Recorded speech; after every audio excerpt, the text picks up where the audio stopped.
The Ray Hanania Show is brought to you by the U.S. Arab Radio Network and sponsored by Arab News Newspaper, the Middle East's leading English language publication, with print and online editions in Saudi Arabia, Dubai, France, Japan, Pakistan, England, and the United States. Listen to live radio every Wednesday at 5 p.m. Eastern in Detroit, Washington, D.C., New York, and Ontario, Canada.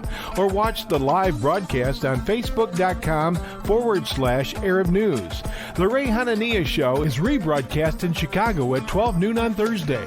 For more information on the radio stations, live Facebook broadcast, and podcasts, visit ArabNews.com. And now, here's your host, columnist and U.S. Special Correspondent for Arab News, Ray Hanania.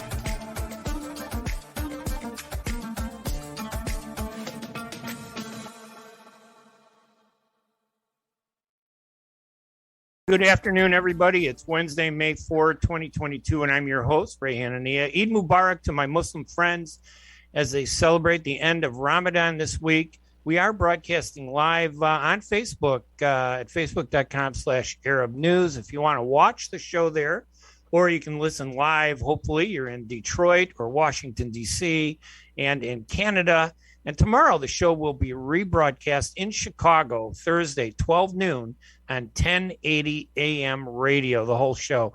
Later on in the show, at the bottom of the hour, we're going to be talking with a friend and a spokesman for the National Council on Resistance of Iran, Shaheen Gobadi. He's going to talk about the negotiations that are taking place with Iran in Vienna over Iran's attempts to build a nuclear weapon and get nuclear power. But right now in this first segment, I'm really happy and proud to announce our guest, Raymond Lopez. He's an alderman of Chicago's 15th Ward.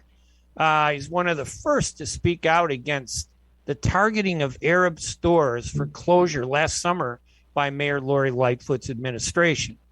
As many of you may know, Lightfoot closed 150 mostly Arab-owned businesses, but reopened them thanks to the help of Alderman Lopez, who joined the Arab business owners at a press conference in September, demanding that she explain her actions. And when we did the press conference and the media covered it, and there was this demand, she kind of completely, at least administratively, reversed herself, and all the businesses were miraculously reopened. Alderman Lopez, not surprisingly, he's probably one of the most outspoken members of the city council. I covered Chicago City Council for 17 years. This is one of my favorite aldermen. I met so many over the years, but Ray Lopez is phenomenal. He also announced he's going to run for mayor of Chicago in the February 28th, 2023 primary. Alderman Lopez, thank you so much for joining us this afternoon. Ray, it's my pleasure to join you on your show, and absolutely Mubarak to all of our Muslim brothers and sisters who've gone through Ramadan. Thank you to everyone who invited me to iftar dinners. I think I've gained about 12 pounds in all of the wonderful feasts I've participated in. But I am absolutely a friend to the Arab community, not just in word, but in action, as you said. And I will continue to be that friend. Yeah, and in today's world, you think that people would be more respectful. Why would you do something so stupid to target a single? I mean, if the majority, even if she says, I didn't target Arabs, I just targeted store owners, okay, 90% of them were Arab. Why would somebody like that do that in today's world? What kind of administration is that? That just shows how tone deaf and clueless Lori Lightfoot is to addressing the number one issue in the city of Chicago, which is the out of control crime and violence that we see, and to blame the owners of gas stations and stores simply because that's where the crime ended up at, in their parking lots or next to them on the sidewalks, was a complete miscalculation on her part. I think personally she felt the Arab community would be an easy community to target in the Black community because she was just fueling the fires that exist with the animosity that is in some neighborhoods over who owns what where. And I think it was just a poor human decision, especially as someone who is proud to say that they are a person of color, to re-victimize other people of color, other minorities, for what she was hoping would be a quick political gain. Thankfully, our brothers stood strong against her. The Arab American Chamber of Commerce and others stood up against her and didn't take one on the chin for her. And like you said, magically everything disappeared. All the violations, all the questions evaporated overnight. It was amazing. The media, if you can get, you touched on something that was so important. She recognized us as weak in terms of our presence. We contribute to the businesses. We support the city. We've done everything. I was a veteran during the Vietnam War. My dad and uncle were veterans during World War II. We're as American as she's ever been. But she saw us as a weak community. And she saw, hey, maybe I could blame it on these 24-hour stores where the gangbangers in the middle of the night can run to and say they were going to buy potato chips. And let's shut them all down, not thinking about the consequences, right? And the millions of dollars, as you know, that those closures cost not only the city of Chicago, but closed the small business owners who were impacted. Right. And for no reason other than try to find something wrong, try to find something to write a ticket on, try to find something to justify this action. Government shouldn't be in the business of victimizing people just to create a narrative. We've seen plenty of that at other levels of government, right? Mainly the federal level. And I don't want to replicate their nonsensical governance here in the city of Chicago. We know who we are. We know that the Arab community is just as integral as any other immigrant community. This week we're celebrating the Polish community. My Mexican community. We've done Irish community in March. We are all part of the fabric, and to just pull on one thread and say that they're the problem is disgusting and tasteless, to say the least. Yeah, I'd say the Arab community over the past 10 years has had a miserable time. When Rahm Emanuel was first elected as mayor, we tried to support him, but the very first thing he did was he shut the Arab Festival. It had only been going on 5 years. You know how much effort it took us to get that first. It's not easy. It's not a small community, but it's smaller than others. We finally got it going. It was very good. Maybe there were some controversies, the little politics in the background, but the majority of it was everybody enjoyed it. First thing he did, he shut it down. Then he eliminated the Arab Advisory Council. He shut that down. And then he never recognized Arabs. He always did an iftar for Muslims, but he's not stupid. He's very smart. He knows the majority of Muslims in the Chicago area and Chicago are non-Arab, 75%. So he could shut down the Arabs and still pretend like he cared about Muslims. It really was depressing. And then Lori Lightfoot comes in. She promises she's going to have an open-door administration. I try to reach out to her to interview her. And then I keep hearing, no, I'm only going to do interviews with black reporters from the community. I'm going, what? What happened to the openness? Right. Well, I think a lot of people have had the buyer's remorse with this administration, and we know that the Arab community, unfortunately, and the Arab voter is oftentimes taken for granted. I, for one, grew up with Arabs in my neighborhood growing up. We came up together in high school. I'm no stranger to the community, and I look forward to the day when we can have the Arab festivals again, where we can celebrate, which is what I believe in, is the key quintessential Chicago nature, is to celebrate our ethnic diversity, to invite all communities to come and taste our food, hear our music, and enjoy our good company. And there's no reason that the Arab community can't be the same part of that tradition as the Mexican community, the Chinese community that has their festivals, Korean community, and so on and so forth, like so many communities throughout the city. We need to get back to celebrating our diversity, because truly that's the one thing we all have in common. We're all from everywhere in this city. So there's no reason to discriminate or pick sides, because we can live under one roof and enjoy each other, and we will do that again soon. Now, as I mentioned, I covered City Hall for 17, 18 years, from daily to daily. And I'll tell you what, I watched every mayoral election, how every candidate ran, and I think you have a great shot at running for mayor in February. I know it's tough with this new open primary because they may have 10 candidates running. Everybody splits the vote. The top 2 vote getters win unless you get 50 plus 1, which is very possible. You're the only Hispanic candidate that I know of that has announced that they're running for office. And I think that's phenomenal. That gives you that enough of a base where with 10 candidates, you could for sure be in those top 2 positions. It's very much a possibility. And I think we will accomplish that if I'm not able to do it outright. Depending on how many candidates and who those candidates are matters. And to be clear, most of the people who are now trying to run are doing so because they see that Lori Lightfoot is politically weak.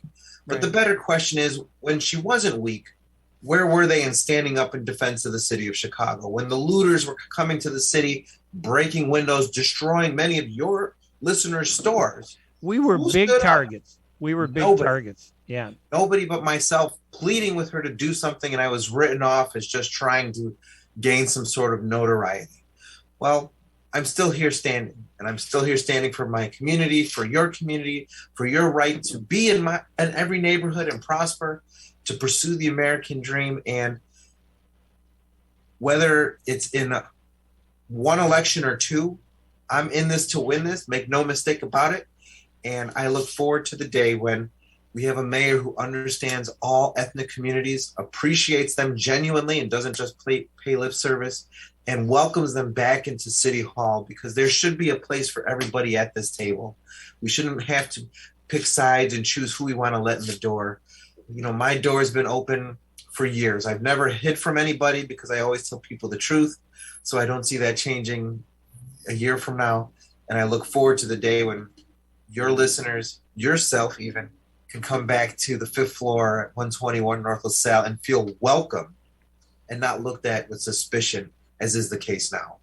And I know the answers to these questions, but I want to ask them because I know there are a lot of people out there listening now live on these various radio stations. It'll be broadcast in Chicago tomorrow. They can watch it on Facebook. This Arab festival, will you restore it for the Arab community if we want it? And I'm assuming we do.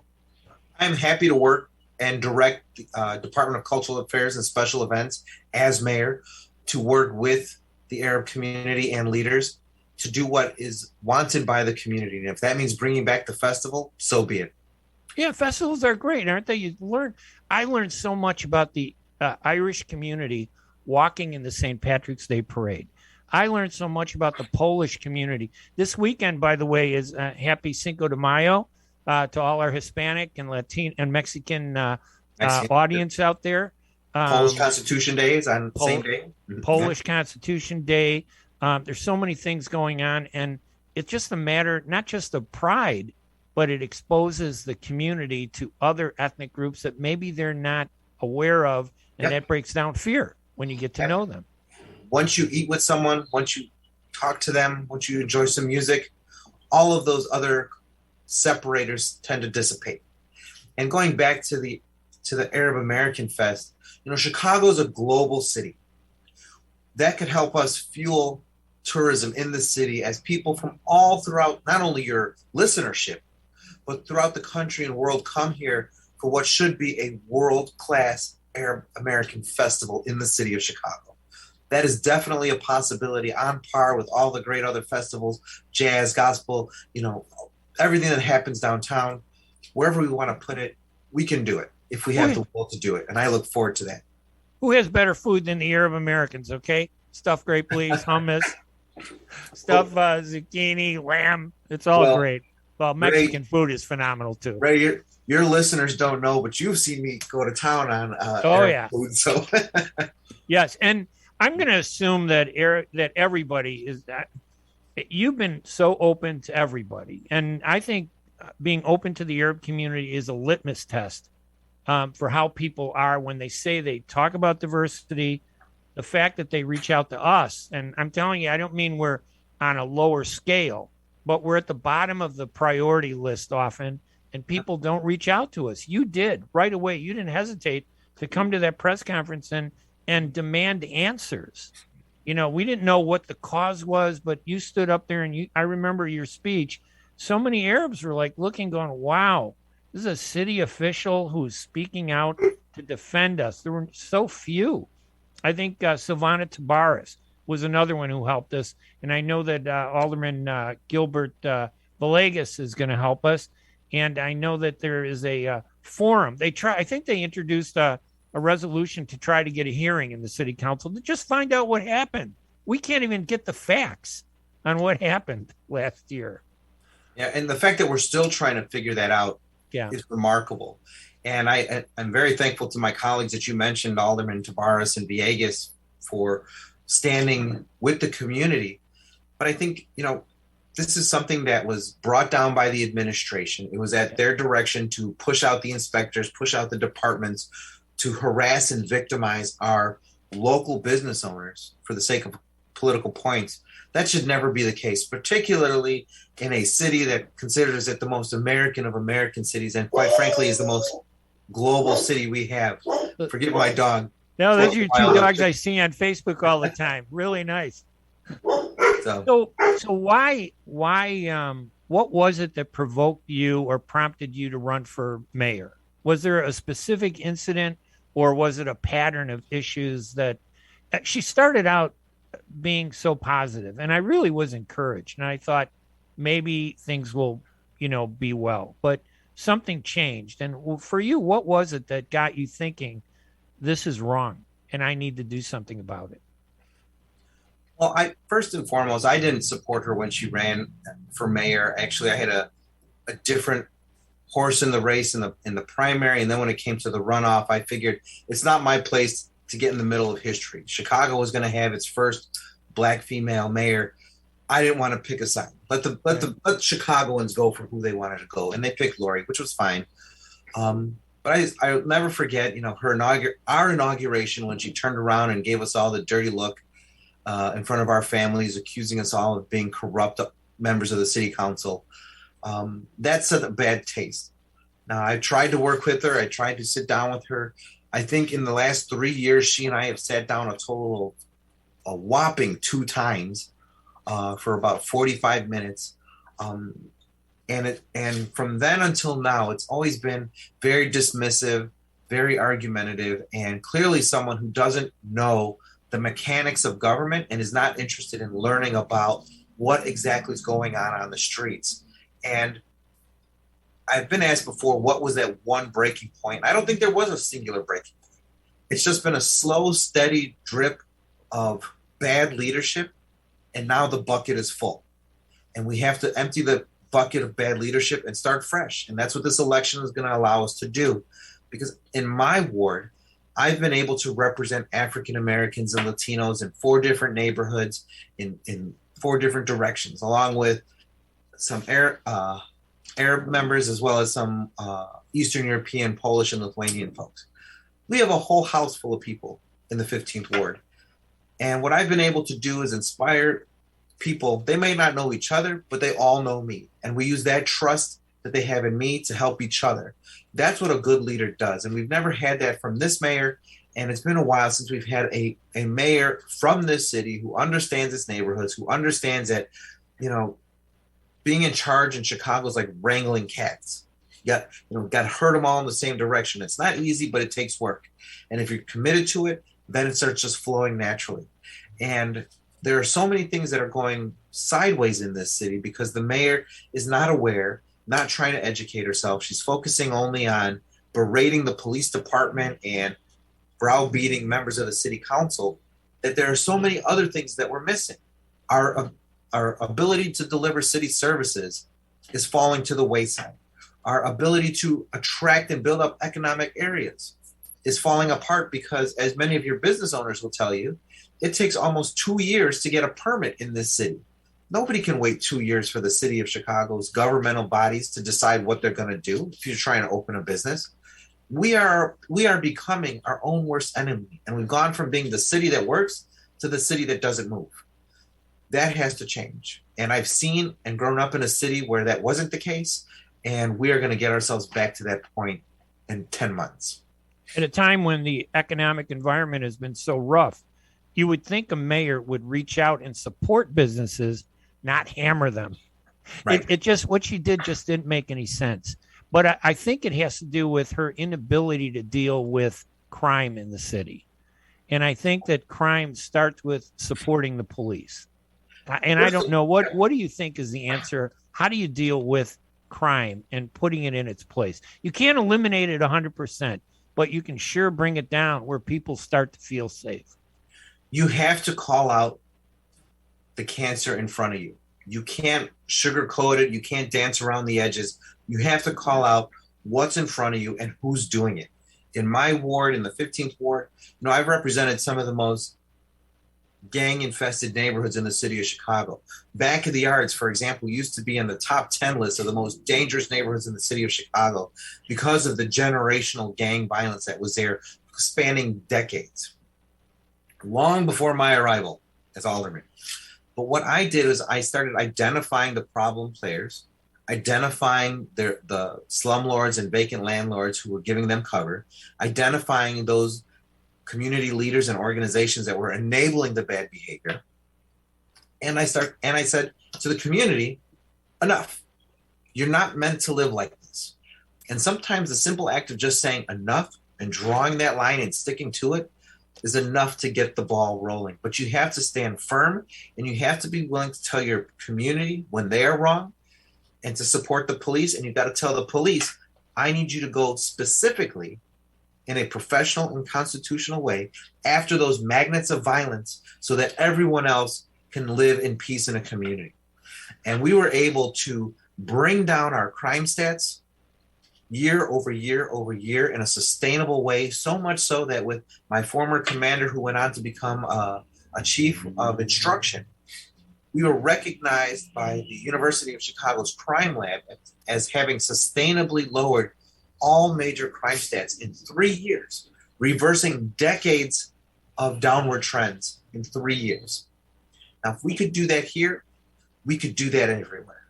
You just have to have the commitment, you have to have the trust of the people, and you have to have the support of the police who will believe that you are going to be with them from start to finish. No matter who gets upset because someone's going to jail, or because of what actions were taken to restore order in the streets, that you are with them because that you have to finish what you start. And I know that, I felt that if I were a City Hall reporter today, and by the way, I remember the committeemen and the aldermen of the 15th Ward back in the 70s, Frank Savickas and Frank Brady. Now, that was a whole different time. Machine politics was machine politics back then. I don't sugarcoat it and pretend like it wasn't machine politics. But today it's supposed to be so much more open. And yet she's running the city council like she has her own machine. And if you don't agree with her, and you tell me if I'm wrong, she goes after you. And sometimes her rhetoric and her language is so, I'm going to say disappointing, because the language she has used has been just demeaning to the office of mayor, I think. No, without question. She decries all the worst of politics while applying all the worst of politics. And it's interesting to see the mayor still running against the machine, the man, the bird, whatever she's going to throw out right there. While not recognizing the fact that she is the machine, she is the man, she is the one in charge of the apparatus known as City Hall. You're not running against yourself, because everything now falls on your feet. And as much as she tries to deflect from her responsibility and ownership of that, I think the voters and people of Chicago know better. She might not have been born here, but everyone else that knows that all roads lead back to the 5th floor. You are in charge. And when she sees when people see how petty she is towards aldermen, sticking her finger in people's faces or making obscene comments to various ethnic groups about, various body parts, all of that is uncalled for. All of that is unseemly. And for as much as she berated former President Donald Trump for all of his misogynistic views, she has no problem repeating every single one of them in her own unique way. Being the same way. You criticize somebody for something, and then you reformat it to yourself and do the exact same thing. She's shouting at the mirror. Yeah, if I were at City Hall today, one of my big stories would be, why isn't her misuse of tax dollars for purely political reasons to give? I know that people are hurting, because of the rising gas prices and the food, but it's across the board. It's everybody. And to use money, tax money, to play politics and make people feel happy by giving away gas cards, and not to everybody, just to those people that I think she's pandering to a base that she hopes she can build up as a voting base. I think that's so wrong. And I'm just shocked that I don't think the media is really taking her to task enough. Is she getting a pass by the media, or is the media really kind of up to par in terms of what she's doing? No, right. I think you're more up to par on what's going on than what some of the mainstream media is, in part because you're already not allowed into the press room as it is.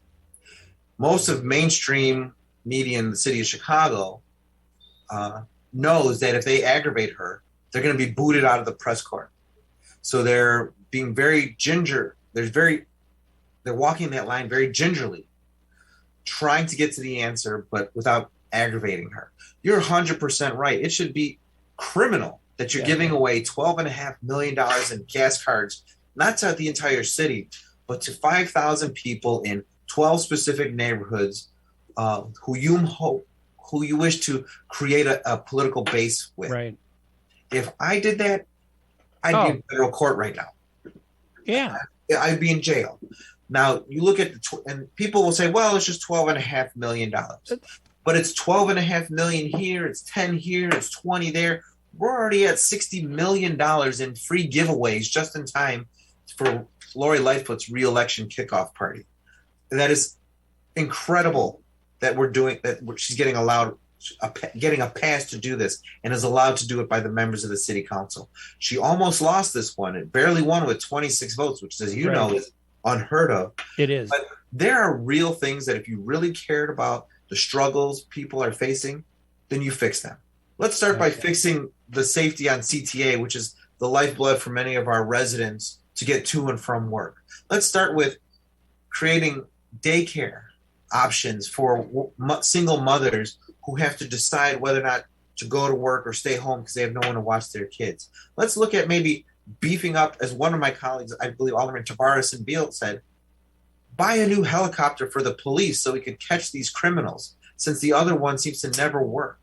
There were a lot of good suggestions that the city council members who care came up with, but were ignored by the majority and Lightfoot. But again, I have faith in your listeners and viewers and in the voters who know pandering when they see it, who know a politician who's desperately clinging for her political life, and they're not about to give her a life raft. Yeah. Listen, I've been yelled at. I've been threatened by Jay McMullen, the husband of Chicago's. He was going to punch me in the nose and I was at City Hall. So City Hall should be a war zone for the press, not a cheering zone for a mayor. And it's kind of sad. I think that I'm just surprised that issue hasn't become a bigger issue, because if any other mayor had done it, it would be over. We only got a couple minutes left, and I want to give you an opportunity. Is there anything else that I haven't brought up that you want to say, or, that add to our conversation? I think we've had a great, robust conversation. I look forward to seeing a city hall that's inclusive of the Arab American community, not just for our cultural events, but for the policy making and the decision making positions that are in that building, because we can rebuild our city in a way that's inclusive and better and works for everybody. The reason that people get away with what they do up to this point is because there's too many people there who don't look like us, don't come from our neighborhoods, don't come from our families, and aren't fighting for us. We have the opportunity to change that, and I know that my Arab brothers and sisters will join me next February in making sure that this is a city that works for all of us and not just some of us. All right. Raymond Lopez, he's the alderman of the 15th Ward. He's also running for mayor of Chicago, and he's been at the front line of every issue that's challenged Arab Americans. And to me, as an Arab American, that's important. But it tells me that there's some real foundation to his commitment to diversity and making Chicago a better place. Thank you so much, Alderman, for joining us. Mayoral candidate. Oh, is there a website where people can go to get information? Yes. Any of your listeners can go to www.raymondlopezchicago.com, find out more information, sign up to volunteer, and do all the other great things that campaigns need. We're going to promote the hell out of that for you. Thank you, Alderman. Thank you.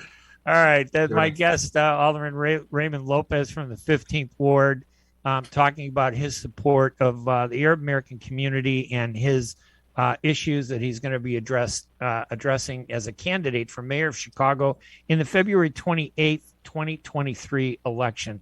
Alderman, good luck. We'll talk to you again. Thank you again for joining us. Thank you as always. All right, we're going to take a break here at the Hanania Radio Show, and when we come back, we're going to talk with Shaheen Gobani about what's happening with Iran. So let's take a break. We'll be right back right after these messages. ArabNews.com, bringing you breaking news from across the Middle East and the latest on Arabs in America. Get inside the latest headlines with expert analysis and insights at ArabNews.com. Join over 5 million Facebook fans and over 10 million monthly readers. ArabNews.com, news that matters to you. In a perfect world, everyone would be a perfect driver. Hands at 9 and 3, everyone. 9 and 3. Everyone would follow all the rules. Please, go ahead and merge. I'll make room. Thank you, fellow driver. And nothing unexpected would ever happen. Even the squirrels would know the right time to safely cross the road. In this perfect world, you wouldn't have to wear a seatbelt. But in case you hadn't noticed, we don't live in a perfect world. About 1,000 people in Michigan die each year in vehicle crashes, and thousands more are injured. Wearing your seatbelt reduces your risk of death in a crash by 45% in a car and by 60% in a pickup truck. So until we find a perfect world to drive in, make our imperfect world safer by buckling up. A message from the Michigan Office of Highway Safety Planning. بعد تطعيم أكثر من 3 بلايين شخص حول العالم بشكل كامل بلقاح كوفيد-19 تمت الآن الموافقة على تلقيح الأطفال من عمر 5 إلى 11 سنة. فقد أثبتت الدراسات بعد تجارب سريرية مع أطفال حول العالم أن جرعتي اللقاح المخصصة لهم آمنة وفعالة. يوصي الأطباء بتلقيح الأطفال من سن 5 فما فوق من أجل حماية الأصحاء منهم أو ذوي الظروف الصحية الصعبة. الطفل جزء من المجتمع وهو معرض لأن يصاب بالفيروس ويمكن أن يحمله لعائلته ولمن حوله. احمي طفلك وعائلتك ومجتمعك. لقح طفلك ليكون بأمان في المدرسة أو مع العائلة والأصدقاء وأثناء ممارسة الرياضة. تحدث لطبيبك واكتشف الحقائق بنفسك أو زر موقع michigan.gov/kidscovidvaccine. رسالة من وزارة الصحة والخدمات الإنسانية في ميشيغان. Imagine you're on a train track. Somewhere miles away, a train is headed your way. You can't see it yet, but it's coming. Slowly but surely. If you have prediabetes or you're at risk for type 2 diabetes, you may be on the wrong track, and diabetes could be heading your way. Bit by bit, the danger is getting closer and closer. So should you stay on the track you're on now or move to make a change and reduce your risk? If you have prediabetes or you're at risk for type 2 diabetes, you may qualify for the National Diabetes Prevention Program in your local community. This one-year program could be the ongoing support you need to put you on the right track. Not only did participants lose weight, they cut their risk of type 2 diabetes in half. Ready to get on board for a healthier future? Learn more about the National Diabetes Prevention Program and what else you can do to manage and prevent diabetes at michigan.gov/diabetes. A message from the Michigan Department of Health and Human Services.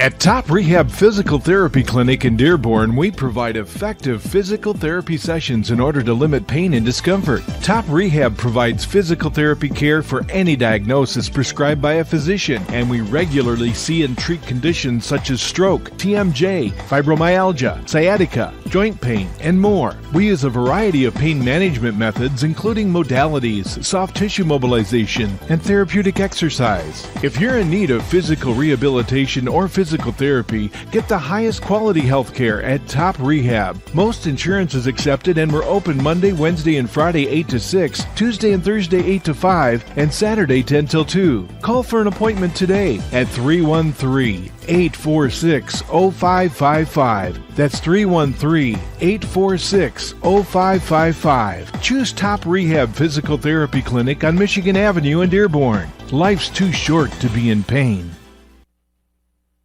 The Hanania Show is brought to you by the U.S. Arab Radio Network and sponsored by Arab News Newspaper, the Middle East's leading English language publication, with print and online editions in Saudi Arabia, Dubai, France, Japan, Pakistan, England, and the United States. Listen to live radio every Wednesday at 5 p.m. Eastern in Detroit, Washington, D.C., New York, and Ontario, Canada.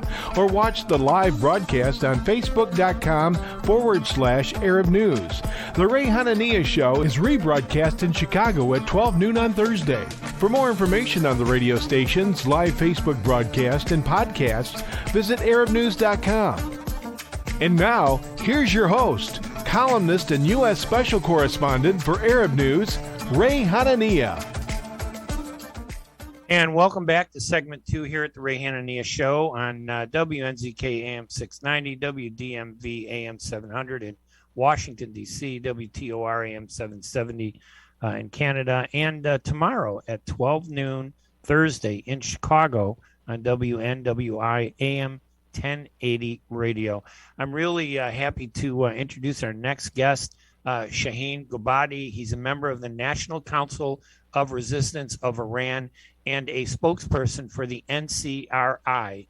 And Shaheen, welcome to the program this afternoon. Thank you, Ray, for having me, and I wish you and all your listeners a very, very good and prosperous day. Thank you so much. And before we get into the issues, tell us a little bit about yourself. I mean, how has, this brutality that has taken over Iran impacted your life and your family? And, this has been going on for what now, 40 years? More, right? Actually, 43 years. I'm a U.S. educated nuclear engineer. Actually, I'm a U.S. educated thermal nuclear engineer. I've been with the Iranian resistance for almost the past 40 years.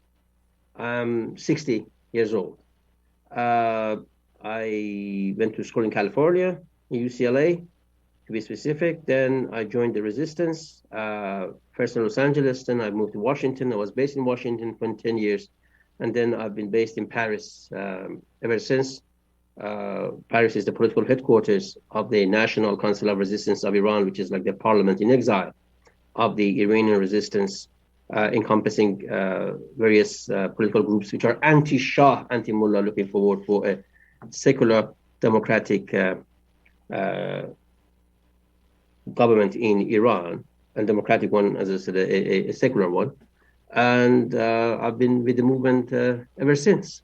And do you have family back there in Iran, relatives? I mean, and that's kind of a touchy issue. No, it's okay. My relatives, my dad and mom and my two brothers used to live in Iran until very recently. They had to flee because of all the problems the regime caused them and a lot of calamities that was brought on them. But I've lost many friends over the years, dozens and dozens, people who went to school together, people who grew up together. And there has been a lot of hardship on my parents. But my situation has been much milder compared to millions and millions of other Iranians. Let's put it like this. Since 1981, some 120,000 political activists, over 100,000 of them from the main Iranian resistance movement, the People's Mujahideen Organization of Iran, have been executed by the theocracy ruling Iran simply for standing firm for democracy, human rights, and a secular government and gender equality. And that includes tens of thousands of women, which is an amazing aspect of our resistance movement in Iran, and hundreds of thousands of others who have been imprisoned, incarcerated, and severely tortured. So that two numbers should give you a good view of what has been going on in Iran for the past 4 decades. Now, I know that, and I think it's important that people know that you're a thermal nuclear engineer. That's your training. You understand that industry. A lot of us only see the images, but you actually know what it all means. You know the details. You know the signs. Is Iran close to building a nuclear weapon? And have they been using these negotiations now that have been going on, 8-9 months, to leading nowhere in Vienna? Are they just using that to continue building their weapon? And do you think that they're going to have a nuclear weapon soon? Well, actually, let's put it like this. The Iranian resistance, namely the People's Mujahideen Organization of Iran, have been the key factor, the key player that has brought the issue of the Iranian nuclear program to the international attention. Actually, if it were not for the Iranian resistance activities through more than 120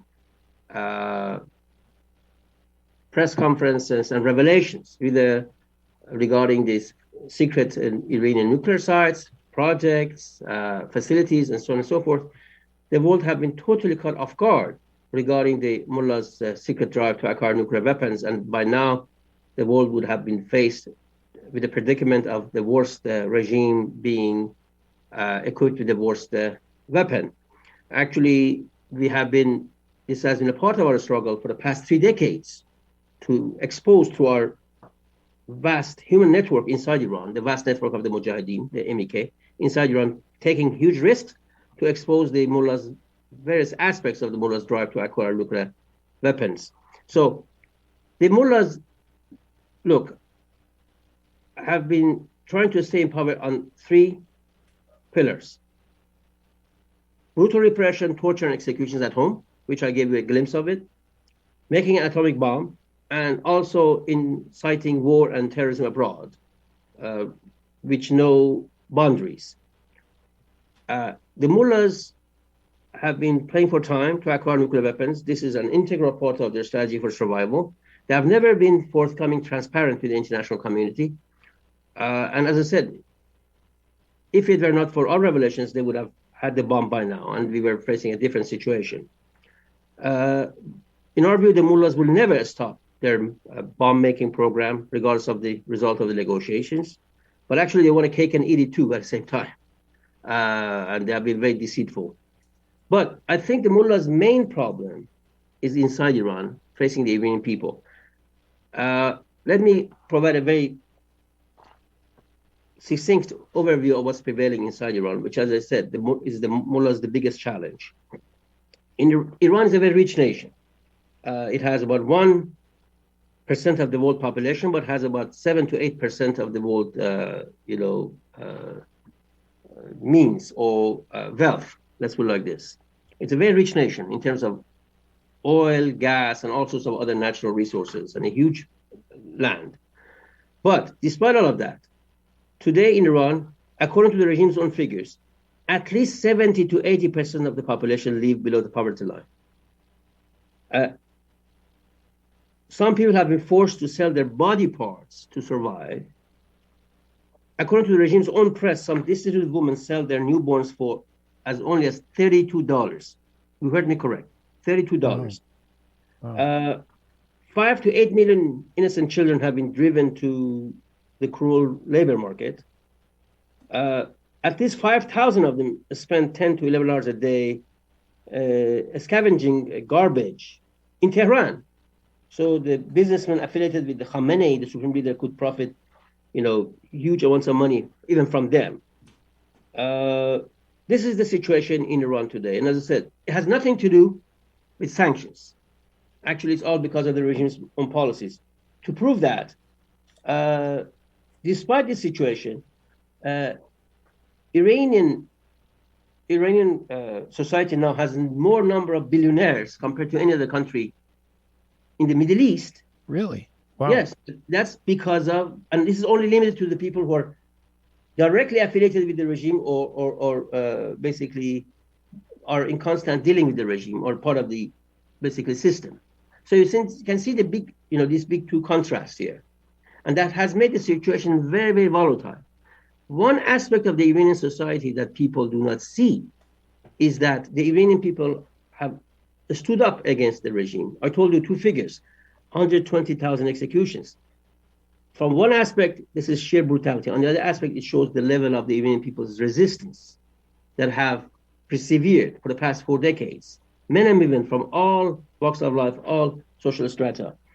And this has actually been on the rise, particularly in the last 4 years. Since January 2018, there have been 8 nationwide uprisings in Iran against the regime. And in some of them, like November 2019, it caught so quickly throughout the country, it spread to some 200 cities with people chanting down with Khamenei, the supreme leader, and down to the whole regime. And the regime had to massacre 1,500 protesters in broad daylight in a few days to keep the situation at bay. But even that has not stopped people from coming to the streets. Only in 2021, in 21 nationwide protests and strikes, teachers, which constitute more than 1 million people, have come to streets. And also, add to that, there has been a remarkable surge in the activities of the resistance units, which are affiliated to the Mujahideen Khalq, MEK, and their activities has been on a constant rise.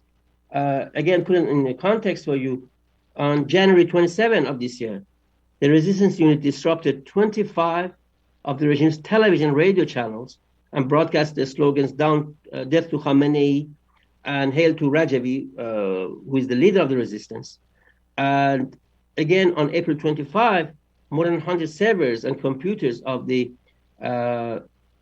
Ministry of Agriculture were disrupted by the resistance unit. In January, the resistance unit set fire to the statue of terror mastermind Qasem Soleimani in capital of one of the Iranian provinces. And in the past few weeks and months, the resistance units have repeatedly broadcast anti-regime slogans in busy locations, in large cities, in shopping malls, down with Khamenei, long live Rajavi, and all of that. So people are standing up, and the resistance is on the rise, and that's what makes the mullahs much more vulnerable and much more worried about their future. So, in this context, they are clinching more to the drive to acquire nuclear weapons and also resorting more to terrorism. You have to remember in 2018, an Iranian official diplomat based in Vienna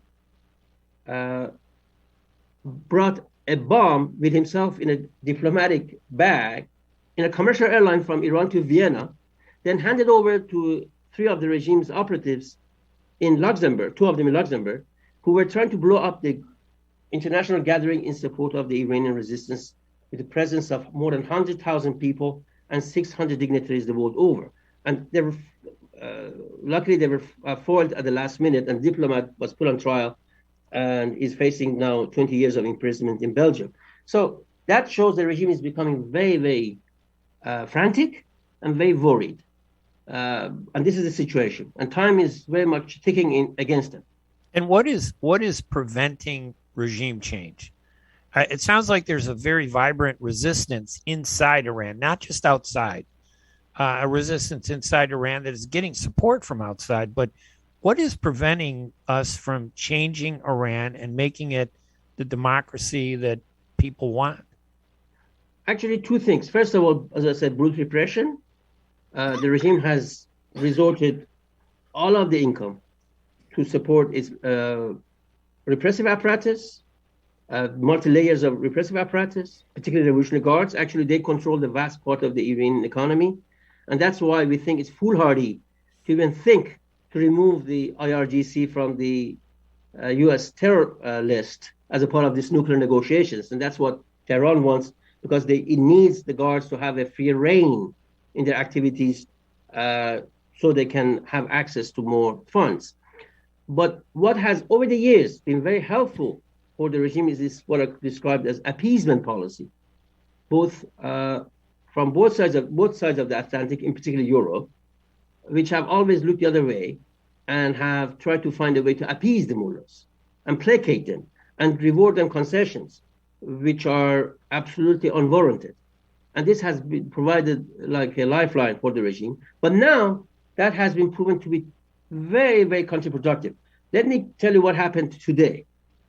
Today, a trial ended up in Sweden. Now, what that entail? In 1988, there was a massacre in Iran upon a fatwa, a religious order or decree by Khomeini, the founder of the regime, in which 30,000 political prisoners were executed in a matter of a few weeks. And 90% of them belonged to the People's Mujahideen of Iran because they stood firm in their belief against the absolute rule of the clergy for democracy and human rights. Nobody has held accountable for that massacre. Actually, one of the key players of the massacre is now the current Iranian president. So it clearly shows that this is a part of the regime's DNA. One of the perpetrators was arrested in Sweden while he was traveling back in November of 2019. And after 9 months of trial, his trial finished today in Sweden. And the sentence is supposed to be handed over in July the 14th. And his name is Hamid Nouri. So for years and years, Europeans looked the other way, either when it came to terrorism, when it came to gross human rights violations, and so on and so forth, and some U.S. administrations as well. And we think this has been totally, totally counterproductive. And the time has come to stand with the Iranian people and their desire for democracy and human rights. And I should tell you, the resistance has an identifiable leader called Madam Mariam Rajavi. She has a 10-point plan for future of Iran, which calls for a democratic, secular Republic Iran, with separation of church and state, with total gender equality, total freedom of expression, religion, and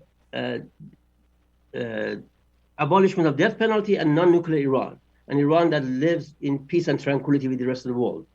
And obviously it has attracted lots of support inside Iran, also in the US Congress, bipartisan way, as well as the British House of Commons and House of Lords, and so on and so forth.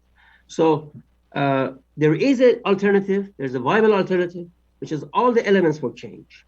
And we think the world should stand on its side. When you look at the negotiations and follow them in Vienna, it doesn't look like the Iranians that there is going to be any agreement. It looks like this JCPOA is going to continue to be, non-binding on anybody. What does that do? I mean, are you fearful that there will be an agreement, or are you confident that there won't be an agreement and Iran will be subject to more sanctions? Actually, we think the regime has to be subject to more sanctions.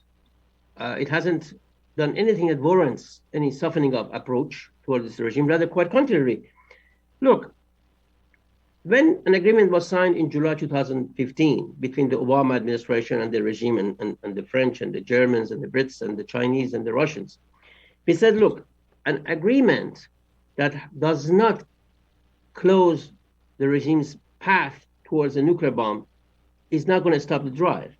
We said if the West holds firm, the regime has no choice but to concede to the West. Unfortunately, that was not the desire at the time, particularly by the Obama administration. And look what happened. The mullahs took billions of dollars. It all ended up in the coffers of the regime's leaders, Khamenei in particular, or the IRGC top brass, or was helped to prop up regime's surrogates and terrorist groups in the region, and to increase the regime's capability in missiles program, and so on and so forth. And the regime never gave up its nuclear weapons program. So, and it never became transparent in its drive to acquire nuclear weapons. So we think such an agreement, even if it's held, is no guarantee that the regime does not get nuclear weapons. Rather, the 6 UN Security Council resolutions that were rescinded as a result of the JCPOA has to be reinforced. More sanctions have to be imposed. And in particular, the regime has to be held accountable for gross violations of human rights, in particular the 1988 massacre, which by all means is a crime against humanity and even a genocide, in which all of the regime's top leaders, including Khamenei, the Raisi, have been directly involved, as it was established in the trial in Sweden. It sounds like, though, that it sounds like this whole process, though, is kind of stuck, that it's not moving in either direction, because this has been going on for many, many months, and there's no change. If you had to estimate, how much terrorism around the world do you think Iran is responsible for? Well, they are by far the most active state sponsor of terror for years and years. Their tentacles have reached as far away as Europe, even the United States, even Latin America, needless to say, throughout Europe, Middle East. Look, what I just explained to you a few minutes ago is very shocking.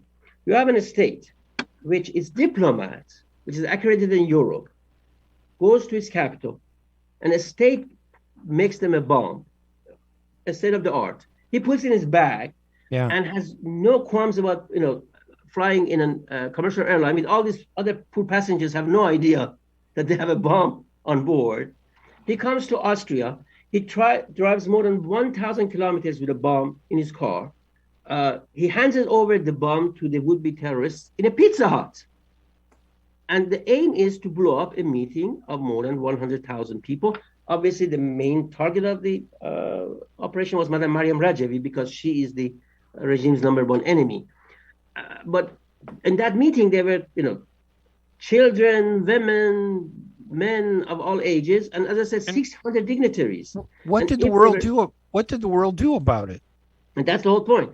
Look, the diplomat was arrested. His three culprits. They went through a long period of investigation and trial in Belgium, because it was the Belgians who found out about it with the help of other security forces of other European countries. It was a coordinated operation. And when the court condemned the terrorists for the maximum sentence of 20 years, there was no reaction by the European Union. That's the whole point. And because they were in the middle of nuclear talks and they were hoping they would make it. Are they just used to it? Is the West just used to it? They've come after 43 years. They're just accustomed to the violence and the terrorism from Iran, and they're just, rather than, they can't stop it, so they're just going to try to find a way to allow it and deal with it and live with it. But the whole thing is, the regime does not respect no boundaries. As I said, it has come to it is not only against Iranians. It has come at the heart of Europe.